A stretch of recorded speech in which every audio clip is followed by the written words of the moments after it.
Welcome, foragers and wild foodies. Today we're looking at how to craft our own handmade natural lemonade with the addition of stinging nettles. So first we'll head out and pick some of the nettles. We can use any part of this: stems, stalks, old leaves, fresh leaves, any part. We're going to make 1 litre today. So I'll start by adding 5 strips of nettle leaves to a heat-proof jug. I'll then add the juice of 1 lemon and 2 small wedges of the same lemon to the jug. 2 tablespoons of brown sugar for this one. You can use any sugar you want, or honey. Then I'm going to add 250 ml of boiling water to the jug and stir everything together. It'll dissolve the sugar and pull some of that flavour out of the nettles to start with. I'll top it with 500 ml of cold water to bring the temperature down to room temperature. This means it won't kill the yeast later. Then I'm going to add a little sprinkle, tiny sprinkle of champagne yeast. Champagne yeast doesn't take away from the flavour. You can use any yeast you'd like, and we've got a video about how to make your own yeast starters.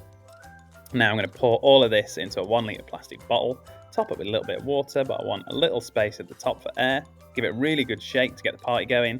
Then I'm going to pop the lid on, leave this at room temperature for about 4 days, and you'll see how those 4 days, it'll be bubbling inside, no gas can escape, the bottle's going to get more and more firm, and that's it carbonating. And after about 4 days, the carbon dioxide's built up, it's nice and fizzy. I'll pop it in the fridge, get it nice and cold, and then I'm ready to serve it.